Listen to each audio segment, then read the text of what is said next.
Cek. Selamat pagi jemaat yang dikasihi oleh Tuhan Yesus. Shalom. Kiranya damai sejahtera Tuhan melimpah dalam hidup kita senantiasa. Hari ini saya ingin berbagi kebenaran firman dengan judul Hidup Berfokus Tuhan atau Diri. Hidup berfokus Tuhan atau hidup berfokus kepada diri. Mari kita baca Amsal Sulaiman pasal 3 ayat 5-8 yang berbunyi demikian.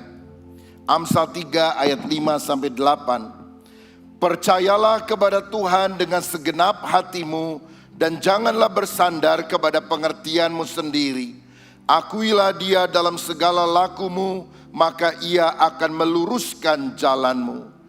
Janganlah engkau menganggap dirimu sendiri bijak. Takutlah akan Tuhan dan jauhilah kejahatan. Itulah yang akan menyembuhkan tubuhmu dan menyegarkan tulang-tulangmu. Amin. Saya percaya kita semua ingin menjadi orang yang diberkati Tuhan dan terutama hidup berkenan kepadanya.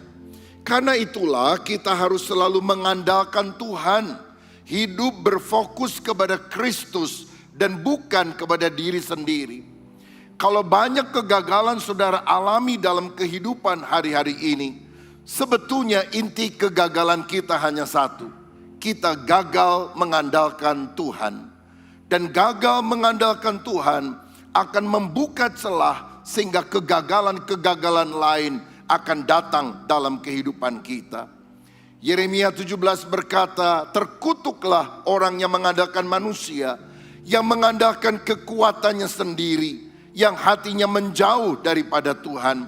Tetapi sebaliknya diberkatilah orang yang mengandalkan Tuhan, yang menaruh harapannya pada Tuhan. Saya pernah membaca kisah seorang yang bernama Thomas Andrew. Dia adalah orang yang bisa membangun kapal pesiar terbesar pada waktu itu, Titanic. Dan dalam pelayaran yang pertama, Thomas Andrew yang begitu bangga akan kapal ini berkata, kapal ini tidak mungkin tenggelam. Bahkan Tuhan tidak mungkin bisa menenggelamkannya. Apa yang terjadi dalam pelayaran yang pertama? Titanic tenggelam. Nah, kira-kira 1.500 orang meninggal pada waktu itu. Saudara-saudara, saya juga pernah mendengar John Lennon dari The Beatles dalam konser di Filipina pernah berkata, Yesus Kristus memang terkenal, tapi kami The Beatles lebih populer daripada Yesus Kristus. Tidak lama kemudian John Lennon ditembak orang, mati. Dan nama The Beatles sudah mulai dilupakan orang. Coba tanya kepada anak kecil usia 7 tahun, 10 tahun. Kamu tahu The Beatles siapa? Mereka tidak tahu The Beatles itu siapa. Tapi nama Yesus Kristus makin dikenal. Setiap orang percaya bahwa Dia adalah juru selamat orang yang beriman. Saudara-saudara, hari ini saya mengajak kita belajar dari kisah kehidupan seorang raja Israel bernama Hizkia, yang diberkati Tuhan ketika dia mengandalkan Allah. Tetapi ketika dia mulai berubah, hidup berpaling kepada diri sendiri, justru hukuman Allah yang dia alami. Dan dari kisah kehidupannya mari kita berkaca dari firman. Dalam posisi apakah kita sekarang sehingga kita hidup benar di hadapan Tuhan. Saya mau bacakan 2 Tawarikh 32 ayat 24 sampai 26 yang berbunyi demikian. Pada hari-hari itu Hizkia jatuh sakit sehingga hampir mati. Ia berdoa kepada Tuhan dan Tuhan berfirman kepadanya dan memberikan suatu tanda ajaib. Tetapi Hizkia tidak berterima kasih atas kebaikan yang ditunjukkan kepadanya, karena ia menjadi angkuh sehingga ia dan Yehuda dan Yerusalem ditimpa murka. Tetapi ia sadar akan keangkuhannya itu dan merendahkan diri bersama-sama dengan penduduk Yerusalem, sehingga murka Tuhan tidak menimpa mereka pada zaman Hizkia. Saudara sekalian, Alkitab mencatat bahwa Hizkia, yang namanya berarti Yahweh adalah kekuatanku, menjadi raja Yehuda yang ibu kotanya adalah Yerusalem. Dia memerintah sekitar tahun 729 sebelum Masehi sampai tahun 687 sebelum Masehi. Nama ayahnya adalah Raja Ahaz, nama ibunya adalah Abi atau Abia. Hizkia menjadi raja pada waktu dia berusia 25 tahun dan dia memerintah 29 tahun. Nah, pada usia 39, Hizkia sakit dan hampir mati. Tetapi ketika Tuhan memberikan kasih karunia, usia Hizkia diperpanjang 15 tahun. Sehingga 39 tambah 15, dia baru mati pada usia 54 tahun. Dan mengapa hal ini bisa dia alami? Karena dia adalah orang yang berfokus kepada Tuhan. Kalau saya baca dalam 2 Raja-Raja 18 ayat 5 sampai 7a, dikatakan demikian. Ia percaya kepada Tuhan Allah Israel, dan di antara semua raja-raja Yehuda, baik yang sesudah dia maupun yang sebelumnya, tidak ada lagi yang sama seperti dia. Ia berpaut kepada Tuhan, tidak menyimpang daripada mengikuti dia, dan ia berpegang pada perintah-perintah Tuhan yang telah diperintahkannya kepada Musa. Ayat 7a, maka Tuhan menyertai dia, kemanapun juga ia pergi berperang, ia beruntung.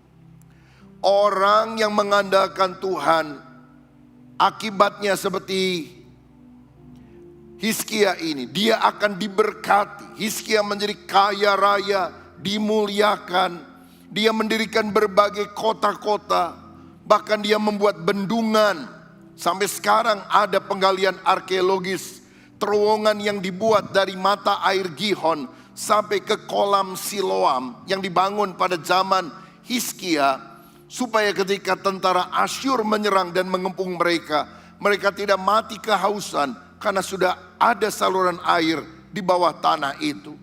Alkitab berkata, selama dia mengandalkan Tuhan, Tuhan membuat segala usahanya menjadi berhasil. Saya percaya kalau kita mengandalkan Tuhan, usaha pekerjaanmu akan diberkati oleh Tuhan. Tapi lebih daripada itu, saya melihat orang yang berfokus kepada Tuhan akan mengalami beberapa berkat yang lain. Yang pertama, Tuhan memakai Hizkia melakukan transformasi rohani. Dan itu juga yang Tuhan ingin lakukan dalam kehidupan kita. Melalui hidup kita, banyak orang berjumpa dengan Tuhan. Apa saja transformasi rohani yang dia lakukan?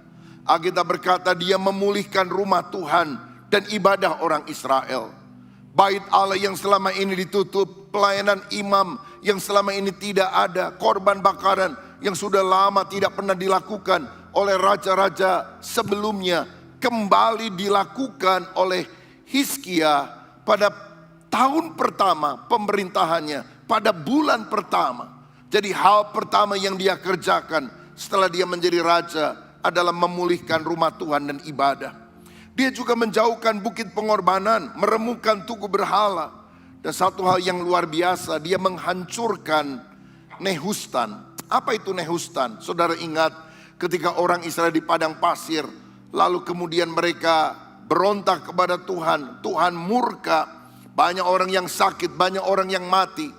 Tuhan memerintahkan Musa mendirikan ular tembaga. Dan ular tembaga itulah ketika dilihat oleh orang menyembuhkan semua orang yang sakit. Tapi di kemudian hari orang tidak mencari Allah yang menyembuhkan. Orang malah menyembah ular tembaga, patung Nehustan yang dibuat oleh Musa. Maka Hizkia menghancurkan Nehustan. Bayangkan, ini membutuhkan keberanian. Karena Musa adalah nabi yang sangat dihormati di Israel. Bahkan sekarang ini bagi orang Israel, nabi terbesar itu bukan Isa, tapi Musa. Namun ketika Hizkia melihat penyimpangan yang dilakukan orang Israel, orang tidak lagi menyembah kepada Allah, tapi menyembah kepada patung ini, maka dia menghancurkannya. Dan yang luar biasa, dia kembali merayakan Paskah 7 hari di Yerusalem. Dari ibadah roti tidak beragi sampai Paskah. Padahal ini hanya dilakukan pada zaman Daud, Salomo. Setelah itu tidak pernah dilakukan lagi. Inilah transformasi rohani yang dikerjakan oleh orang yang hidupnya berfokus kepada Allah. Saya percaya saudara sekalian, Tuhan juga ingin memakai kita menjadi alatnya, membawa pengenalan kepada Kristus dalam keluarga dan dalam lingkungan kita. Kalau boleh saya bayangkan, Hizkia ini ibarat Elia yang menentang Ahab dan Isabel yang menyembah Baal dan membawa orang Israel kembali kepada Tuhan. Saya yakin bahwa Hizkia adalah seorang pemimpin yang hidup benar. Dan seorang pemimpin adalah seorang yang punya pengaruh, terutama membawa orang-orang pada jalan yang benar. John Maxwell, seorang pakar kepemimpinan, berkata, leadership is influence. Kepemimpinan adalah pengaruh. Dan dia juga berkata bahwa pemimpin yang sukses, salah satu cirinya adalah menciptakan perubahan positif. Saya teringat kisah seorang misionaris yang ketika pergi mengunjungi satu pulau dari suku terasing yang belum pernah mendengar Injil. Dicatat tentang dia, ketika dia datang tidak ada satupun orang Kristen di sana. Tetapi ketika dia mati puluhan tahun kemudian, tidak ada satupun yang tidak Kristen di pulau itu. Itulah transformasi yang dibawa melalui Injil Kristus oleh setiap anak-anaknya yang mau dipakai Tuhan untuk menciptakan perubahan positif dalam keluarga, dalam lingkungannya, supaya orang bisa mengenal Tuhan. Dalam keluarga kami, seperti saya pernah saksikan, Tuhan memakai seorang nenek tua, ibu dari nenek saya. Seorang sederhana tinggal di Pangkalan Bun, Kalimantan Tengah. Dia pertama yang menjadi Kristen di keluarga kami. Ada misionaris yang datang mengadakan ibadah dengan tidak terlalu banyak orang. Dia merupakan jemaat awal yang ada di sana. Ketika dia menjadi Kristen, suaminya marah, anak-anaknya tidak suka. Tapi nenek tua ini tetap setia kepada Tuhan. Dia bersaksi, dia berdoa. Dengan berani dia cerita supaya seluruh keluarga datang kepada Yesus. Sebelumnya latar belakang keluarga kami adalah penyembah berhala. Orang kedua dari keluarga yang bertobat adalah ayah saya. Sejak itu seluruh keluarga besar, kira-kira 150 orang sekarang jadi Kristen. Banyak di antara kami yang dipanggil jadi hamba-hamba Tuhan. Generasi ayah saya ada 5 jadi pendeta. Angkatan saya ada beberapa orang yang setingkat, selevel juga jadi hamba-hamba Tuhan di berbagai kota. Generasi anak saya juga beberapa orang dipanggil menjadi hamba Tuhan. Dan kalau kami kumpul cerita tentang perkara-perkara ajaib yang Tuhan kerjakan, dari pelayanan keluarga kami sudah puluhan ribu orang bertobat, menerima Yesus dan dibaptis. Tapi kami tidak pernah bisa menjadi sombong. Karena apa? Yang Tuhan pakai dalam keluarga hanya seorang nenek tua yang melakukan transformasi rohani.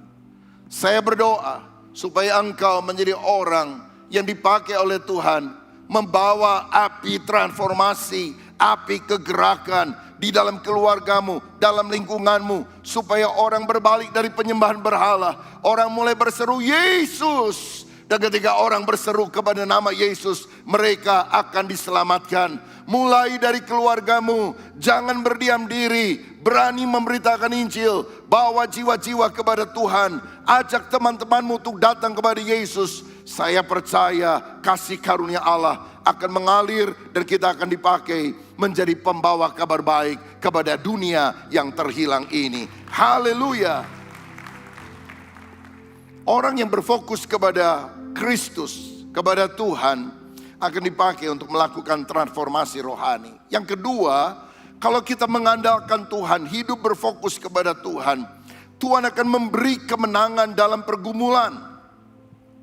Alkitab mencatat dalam Yesaya 36 dan 37, ketika Hizkia melakukan perkara-perkara besar dan membuat kerajaan Yehuda dengan ibu kota Yerusalem menjadi makmur, datanglah Raja Sanherib dari Asyur ingin menghancurkan Yerusalem. Yerusalem dikepung oleh Sanherib dan anak buahnya. Lalu kemudian raja ini membuat sebuah surat, dikirimkan melalui utusannya kepada Hizkia, yang intinya, jangan percaya kepada Allah yang berjanji melindungi Yerusalem, karena tidak mungkin hal itu akan terjadi. Semua kerajaan-kerajaan lain sudah hancur oleh karena kerajaan Asyur. Kamu juga tidak akan bertahan. Jangan percaya kepada Allah. Yahwehmu itu pembohong, tidak mungkin bisa menyelamatkan. Saudara, apa sikap Hizkia ketika dia menerima surat itu? Alkitab berkata, dia membentangkan surat itu di hadapan Tuhan dan berdoa. Dalam Yesaya 37 ayat 14 dan 15 saya bacakan. Hizkia menerima surat itu dari tangan para utusan, lalu membacanya. Kemudian pergilah ia ke rumah Tuhan dan membentangkan surat itu di hadapan Tuhan. Hizkia berdoa di hadapan Tuhan. Pernahkah saudara menerima sebuah surat tagihan dari bank? Dan waktu kita buka, kita baca, waduh, puluhan juta, banyak sekali tagihannya. Tapi waktu kita baca, rasanya kok saya nggak pernah beli barang-barang ini, nggak pernah makan di restoran ini, kenapa ditagihkan kepada saya? Dan ketika kita mulai perhatikan lebih seksama amplopnya, ternyata namanya bukan nama kita, nama tetangga di sebelah rumah kita. Apa yang saudara lakukan? Saudara menutup surat itu, memasukkan ke dalam amplop, salah alamat. Lalu kita bawa amplop itu, menyerahkan kepada tetangga kita. Dia punya urusan, dia yang harus bayar. Segala kecemasan kita menjadi hilang. Saudara tahu, ketika Raja Sanherib menjelek-jelekan Yahweh, Allah yang disembah oleh Israel, dan itu ditujukan kepada Hizkia, Hizkia membentangkannya di hadapan Tuhan. Dan mungkin dia bilang gini, Tuhan, ini surat bukan untuk saya, salah alamat. Ini surat untuk engkau, engkau yang dihina, engkau yang dinista. Tuhan, turunlah, berperkaralah kepada raja jahat ini. Saudara-saudara, kalau engkau punya masalah, tantangan, karena engkau hidup benar, bawa seluruh pergumulanmu kepada Tuhan. Engkau bilang, aku mengalami aniaya bukan karena mencuri, bukan karena menipu orang, tapi aku menjalankan kebenaran. Dan ketika orang mengancam, aku bentangkan surat, aku bentangkan masalah kepadamu. Engkau yang berperkara kepada orang-orang yang menekan aku. Dan Tuhan kemudian berkata pada ayat 35, aku akan memagari dan menyelamatkan kota ini. Kalau Tuhan yang berjanji, dia pasti akan menggenapi. Kalau manusia berjanji, kadang-kadang bisa lupa. Kau yang mulai, kau yang mengakhiri, kau yang berjanji, kau yang mengingkari. Tapi kalau Tuhan, dia tak pernah ingkar janji. Semua yang difirmankannya pasti akan digenapi. Siapa setuju? Berikan kemuliaan untuk Tuhan. Aku akan memagari dan menyelamatkan kota ini. Hari ini kalau kau percaya, apapun masalahmu, Tuhan berkata, aku akan memagari hidupmu, aku akan menyelamatkan engkau, aku akan menjawab doamu, aku akan memberikan kemenangan. Dalam nama Yesus, terima perkataan iman ini, terima berkat Tuhan. Tuhan menyembuhkan, Tuhan mengokohkan, Tuhan memberkati. Karena dia yang berjanji, dia pasti akan menggenapinya. Haleluya. Dan apa tindakan Tuhan kemudian? Ayat yang ke-36 dari Yesaya 37. Keluarlah malaikat Tuhan, lalu dibunuhnya 185.000 orang dalam perkemahan Asyur. Keesokan harinya pagi-pagi tampaklah semuanya bangkai, orang-orang mati belaka. Tuhan yang berjanji, dialah yang bertindak. Dia mengirim satu orang malaikat dan 185.000 pasukan musuh yang bersenjata lengkap mati semuanya terkapar di padang gurun. Saudara, betapa hebat kekuatan dari satu orang malaikat. Nggak perlu 10, nggak perlu 100. Hanya satu malaikat bisa membunuh 185.000 orang. Saudara tahu Tuhan punya malaikat dalam jumlah yang sangat banyak. Dalam Mazmur 34 ayat 8 Alkitab bilang, malaikat Tuhan berkemah di sekeliling orang-orang yang takut akan Dia, lalu meluputkan mereka. Siapa orang takut akan Tuhan di tempat ini? Tuhan bilang malaikat Tuhan akan berkemah. Kalau malaikat Tuhan berkemah itu lebih dari satu, saudara. Pasti jumlahnya banyak. Satu saja kekuatannya bisa membantai 185.000 orang musuh. Apalagi kalau sepasukan malaikat berkemah, Dia akan meluputkan kita. Allah yang kita sembah, Allah yang kuat. Allah yang kita sembah, Allah yang perkasa. Berdoa kepada Tuhan. Cukup satu malaikat Dia kirim, engkau akan mengalami kemenangan. Dan ingat ini, ketika ratusan ribu orang menyerang Yerusalem, dan raja tidak lagi tahu apa yang dia harus lakukan, namun matanya tertuju kepada Tuhan, dia mengalami pertolongan. Pergumulanmu yang terbesar akan menjadi mujizatmu yang terbesar. Persoalan saudara yang terhebat akan menjadi kesaksianmu yang paling hebat. Kalau hari-hari ini kau mengalami kesulitan dan kau bilang hampir gak tahan Tuhan, berat sekali, besar sekali, percayalah, mujizat yang jauh lebih besar engkau alami. Karena Tuhan perkasa, Dia berkuasa, Dia sanggup melakukan apapun ketika engkau menaikkan doa kepada Dia. Banyak orang takut tahun 2024 karena akan ada pemilihan presiden, dan presiden kita sekarang yang sudah berbuat banyak untuk negeri ini sudah tidak bisa melanjutkan lagi kepemimpinan pada periode ketiga. Beberapa orang cemas jangan-jangan yang terpilih nanti adalah orang yang pro kepada kelompok radikal, sehingga dasar negara ini akan berubah dan sebagainya. Tapi saya percaya masih banyak orang yang berdoa kepada Tuhan. Dan kalau kita berdoa, saya juga sangat yakin Tuhan cinta negeri kita Indonesia. Saya yakin siapapun yang terpilih, Pancasila, Undang-Undang Dasar 45, Bhinneka Tunggal Ika, NKRI akan tetap jaya. Karena Tuhan memperhatikan Indonesia, karena Tuhan mengasihi bangsa kita. Berita-berita negatif boleh datang, percayalah ketika engkau membentangkan masalahmu kepada Tuhan, Tuhan mengasihi bangsa kita. Hari-hari ini Tuhan sedang mengangkat bangsa kita.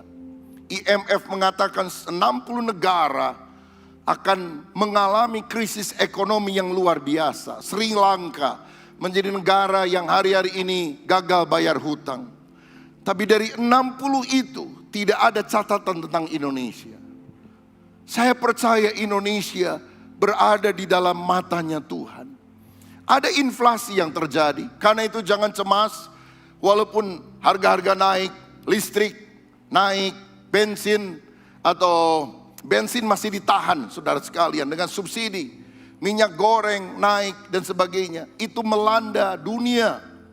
Karena itulah bersyukur karena Presiden Joko Widodo datang kepada Zelensky dan juga kepada Vladimir Putin untuk berusaha mendamaikan mereka. Saya rasa sejak sejarah bangsa ini ada, belum pernah pemimpin Indonesia Tuhan angkat untuk memperdamaikan negara superpower seperti Rusia, dan mereka menerima presiden kita dengan luar biasa. Kalau saudara perhatikan, waktu Putin ketemu dengan Macron, presiden Prancis, dan juga negara yang lain, maka mejanya panjang banget saudara sekalian, dari sini ke sana, dan ngomong pakai mikrofon. Tapi kepada Presiden Jokowi hanya sebuah meja kecil saja menjadi pemisah, dan bisa bicara dari hati ke hati. Saya percaya bukan karena hebatnya presiden kita, tapi karena Tuhan mengasihi Indonesia, ingin menjadikan Indonesia sebagai pusat perhatian dunia. Karena Tuhan mau mengangkat Saya yakin masih ada orang-orang percaya yang berdoa. Tuhan pernah menghukum Sodom dan Gomora karena dia tidak temukan 10 orang benar di sana. Saya percaya di Indonesia masih ada orang-orang benar yang hidup takut akan Tuhan. Dan apapun pergumulan kita, baik secara global, nasional, juga secara pribadi-pribadi, kalau engkau mengandalkan Tuhan, Tuhan akan memberi kemenangan bagi umatnya di tengah pergumulan. Yang ketiga, saudara sekalian, kalau kita hidup berfokus kepada Tuhan, bukan kepada diri, maka Tuhan menyembuhkan pada saat sakit. Ayat 24 mencatat, pada hari-hari itu Hizkia jatuh sakit sehingga hampir mati. Ia berdoa kepada Tuhan dan Tuhan berfirman kepadanya dan memberikannya suatu tanda ajaib. Kehidupan kita seringkali tidak bisa lepas dari masalah. Orang yang takut akan Tuhan, mengandalkan Tuhan juga bisa sakit, bisa mengalami problem.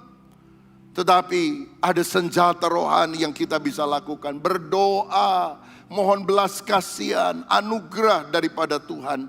Dan itu yang dilakukan oleh Hizkia. Dia berdoa, dia menangis, dia memohon belas kasihan daripada Tuhan. Dan di ayat 5 Tuhan menjawab, telah ku dengar doamu dan kulihat air matamu. Sesungguhnya aku akan memperpanjang hidupmu 15 tahun lagi. Telah ku dengar doamu dan telah kulihat air matamu. Saya percaya sampai hari ini Tuhan masih mendengar doa. Doa saudara masih didengarkan oleh Tuhan. Dan ada satu unsur yang sangat penting, berdoa dengan berlinang air mata. Kenapa doa dengan air mata dikabulkan oleh Tuhan? Karena air mata pertanda hati yang hancur. Tuhan itu dekat dengan orang yang remuk hatinya. Air mata adalah tanda kesungguhan hati. Kalau engkau sudah berdoa dan rasanya Tuhan belum mengabulkan doa, maukah engkau lebih sungguh lagi berdoa sampai mencucurkan air mata? Bukan air mata buatan, bukan air mata buaya tentunya. Tapi air mata karena hati yang hancur dan berkata, kalau bukan engkau aku mati. Tuhan beri aku kasih karunia. Perpanjangkan umur hidupku. Belalah perkaraku. Bukalah jalan-jalanmu bagiku. Berkatilah perusahaanku. Apapun yang menjadi pergumulan saudara, engkau punya hak sebagai anak Tuhan untuk meminta kepada Bapa Sorgawi. Dan Bapa Sorgawi bisa mendengarkan doa saudara.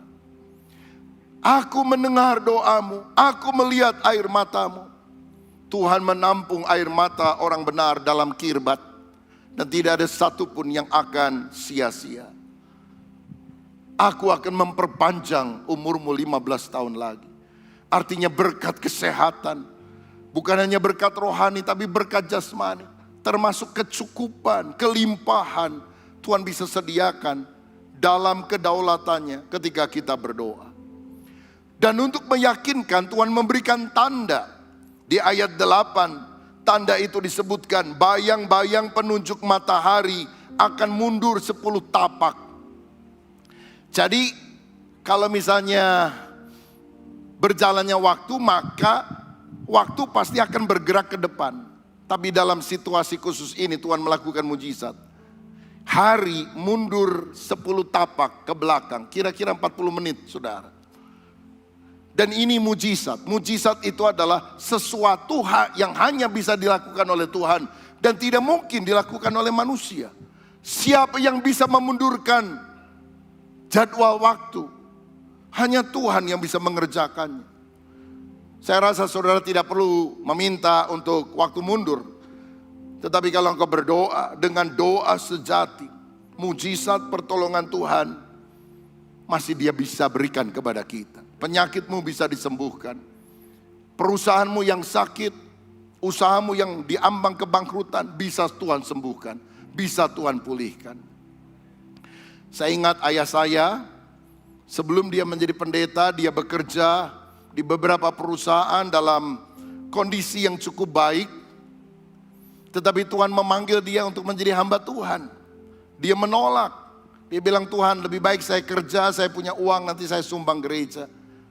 Istrinya, mama saya juga gak mau jadi istri pendeta. Dulu waktu aku kawin sama kamu kan, kamu profesional bukan pendeta. Kenapa kok sekarang berubah pikiran jadi pendeta? Dia tidak mau. Dihantam beberapa kali oleh sakit penyakit. Bahkan yang terakhir liver cirrhosis. Dan dokter sudah bilang, sekali lagi sakit ini mati. Dan itulah yang menyebabkan akhirnya mereka menyerah dan melayani Tuhan sampai hari ini.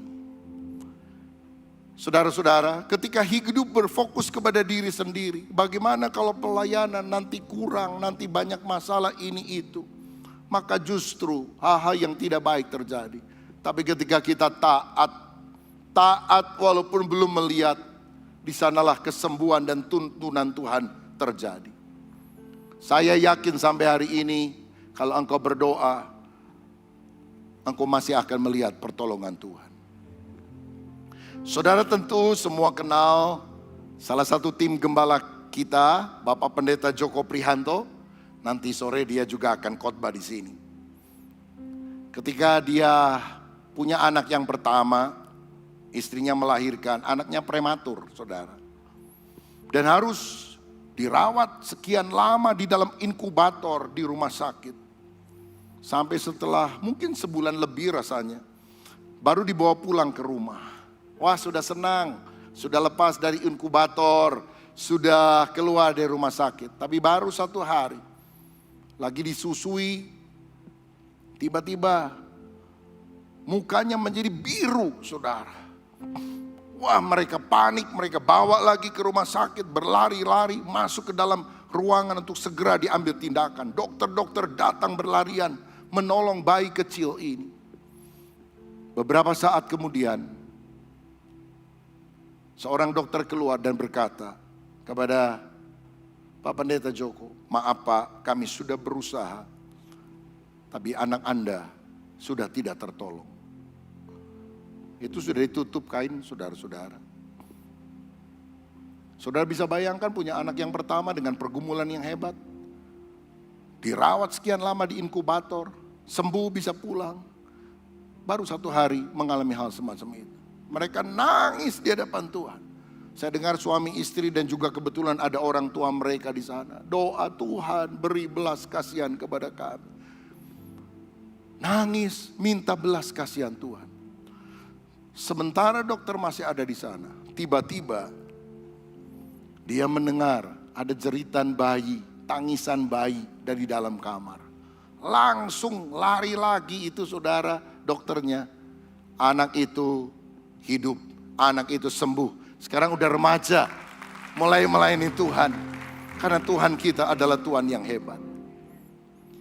Persoalanmu yang terbesar akan menjadi kesaksianmu yang terhebat ketika engkau berfokus kepada Tuhan, mengandalkan Dia, dan bukan berfokus kepada diri sendiri. Kalau kita hidup mengandalkan Tuhan, pertama Tuhan akan pakai kita menjadi alat transformasi rohani bagi keluarga dan lingkungan kita. Yang kedua, Tuhan akan memberikan kemenangan dalam peperangan. Yang ketiga, Tuhan akan menyembuhkan penyakit kita.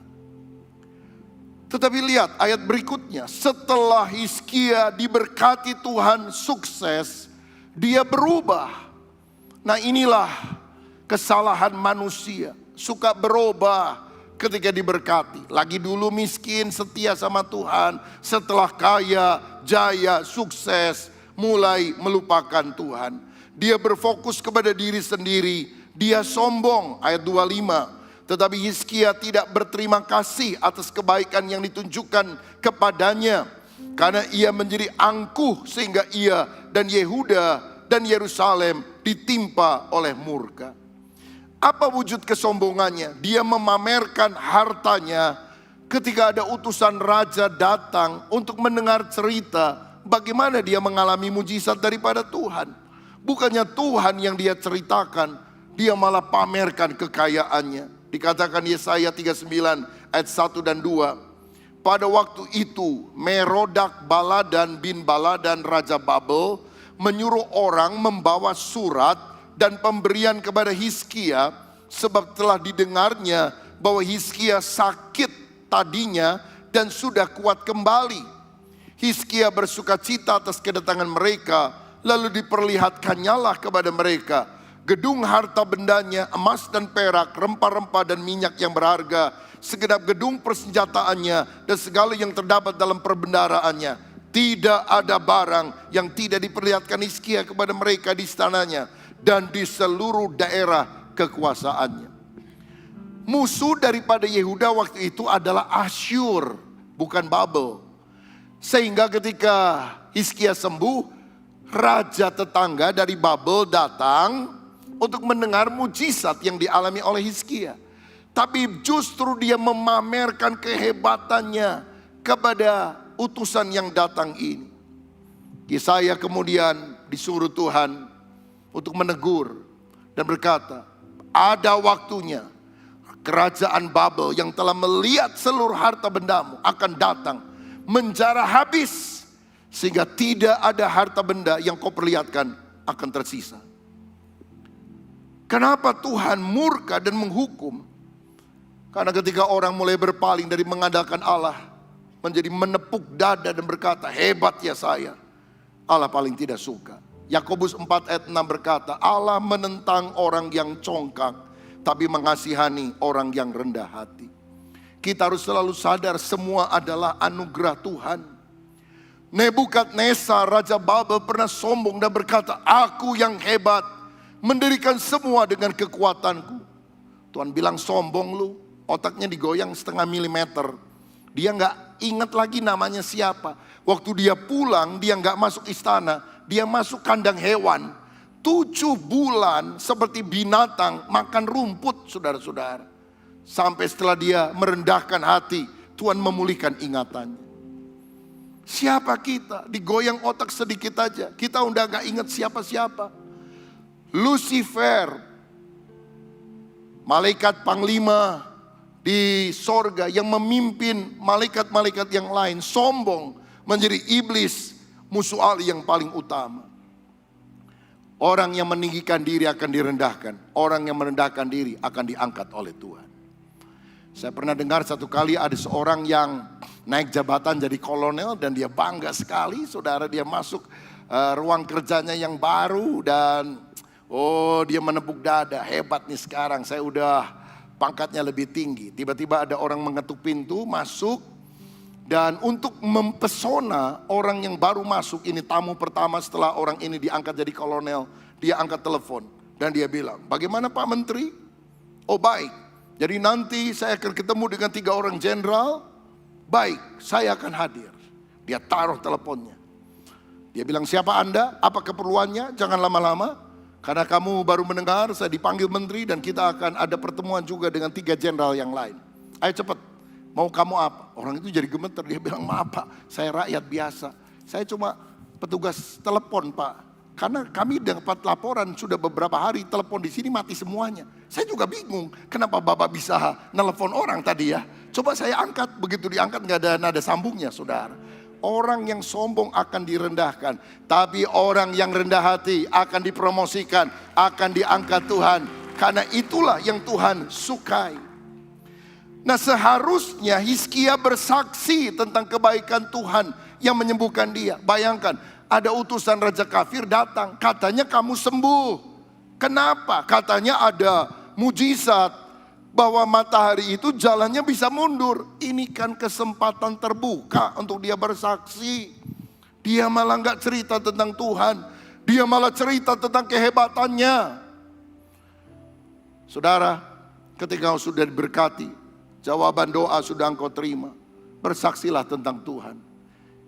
Ingat kasih-Nya, ingat perbuatannya. Ingat kasih Tuhan dalam hidup kita. Dengan apa akan kubalas segala perbuatannya kepadaku? Aku akan mengangkat piala keselamatan dan aku akan menyerukan nama Tuhan. Banyak bercerita tentang kebaikan Tuhan, saling menguatkan satu dengan yang lain. Itu sebabnya mengapa pada hari ini kita juga melihat banyak rekan-rekan yang pakai kaos dan juga mendengar kesaksian tentang Bikom atau komunitas sel di gereja kita. Karena melalui persekutuan dengan saudara-saudara seiman, tantangan kesulitan kita hadapi bersama karena ada komunitas yang saling mendoakan. Tadi kita dengar kesaksian yang mengharukan dari Ibu Cynthia, 2 orang anak, dua-duanya punya kelainan. Dan itu pergumulan yang berat saya tahu, khususnya bagi seorang ibu yang harus membesarkan setiap hari. Tapi salah satu hal yang membuat dia bisa teguh karena dia punya komunitas saudara-saudara seiman. Yang juga saling mendoakan. Seperti Hizkia bisa dijamah Tuhan. Tuhan juga bisa menjamah saudara melalui topangan doa dari anggota komunitas sel. Jangan pernah lupakan kebaikan Tuhan. Ingat kasih-Nya. Karena itu saya dorong sepanjang bulan Juli ini khususnya. Saudara tergabung di dalam komunitas sel. Sehingga kita mendapatkan kekuatan. Dan kalau sudah diberkati, enggak lupa sama Tuhan. Tapi punya komunitas yang selalu mengingatkan bahwa semua yang kita alami adalah anugerah Tuhan. Ayat 26. Tetapi ia sadar akan keangkuhannya itu dan merendahkan diri bersama-sama dengan penduduk Yerusalem. Sehingga murka Tuhan tidak menimpa mereka pada zaman Hizkia. Apa yang kita lakukan kalau kita salah? Bertobat, merendahkan diri. Akibatnya hukuman Allah ditunda. Itu akan terjadi bukan pada zaman Hizkia. 2 Tawarikh 7 ayat 14. Dan umatku yang atasnya namaku disebut merendahkan diri, berdoa dan mencari wajahku, lalu berbalik dari jalan-jalan yang jahat, maka aku akan mendengar dari sorga dan mengampuni dosa mereka serta memulihkan negeri mereka. Kalau kita berfokus kepada diri, murka Allah, hukuman Allah menimpa kita. Tapi secepatnya kita sadar, bertobat masih ada pemulihan yang Tuhan bisa kerjakan. Kalau hari-hari ini engkau merasa langit seperti tembaga, pintu berkat tertutup, coba saudara periksa, apakah itu karena kesalahan kita, karena dosa yang kita lakukan, karena kesombongan, keangkuhan yang kita perbuat. Kalau bukan, Tuhan sedang memurnikan, menguji saudara untuk engkau makin cemerlang bagikan emas murni. Tapi kalau ya, karena itu dosa kita, kita harus bertobat, minta ampun kepada Tuhan, dan Tuhan berjanji untuk memulihkan. Hari ini, Tuhan juga sanggup memulihkan hidup saudara. Memulihkan keluarga, pekerjaan, kesehatan. Pemulihan Tuhan kiranya dilakukan pada saat ini bagi kita yang berharap kepada Dia. Dan poin terakhir sebelum saya berdoa untuk saudara. Jangan paksa Tuhan mengikuti rencana kita, mengikuti ambisi kita, mengikuti agenda kita. Tapi izinkan kita mengerti rencana Tuhan, agenda Tuhan, dan berkata, bukan yang aku inginkan, tapi kehendak-Mu yang jadi. Kenapa saya bilang begitu?